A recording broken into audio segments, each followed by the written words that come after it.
This is the word of the Lord from June 21st, 2026.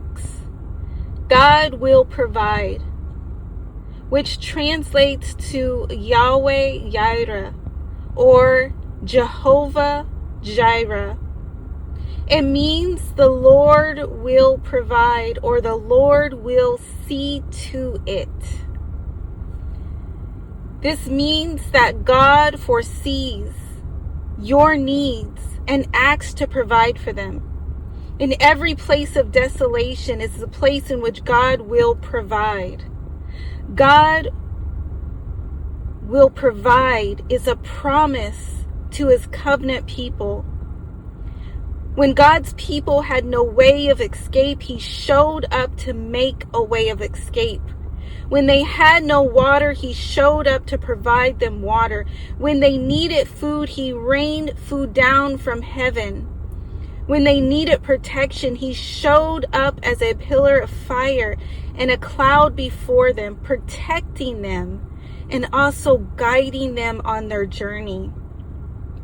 When Abraham was in a desperate situation with the intent to sacrifice his own son, to be obedient to the Lord, in that moment, God showed up and provided the sacrifice for him. So when we call out to the Lord, he will provide. He already knows all the needs of his people before they call. But as a provider, he waits to be called, and then he provides. The Lord knows he can provide for us, and that none of our needs are too hard or too difficult for him. But the Lord wants us to know that he is the provider. It's less important that he knows, but more important that we know him as the provider. That even when a womb was closed, they knew him as the God that could open the womb and give life. They knew him as the God that in all these circumstances, he would provide.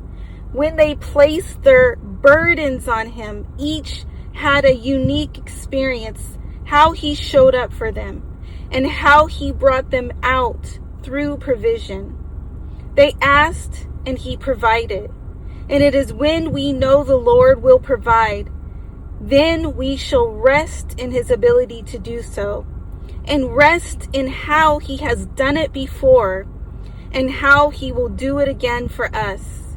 We must trust in him and trust in his word that declares him as the provider, and trust that through every experience and every situation he has provided, for he is faithful to us and faithful to provide. This is what you must know for whatever is to come, that we can trust in the Lord, Jehovah Jireh, the God who provides. Amen.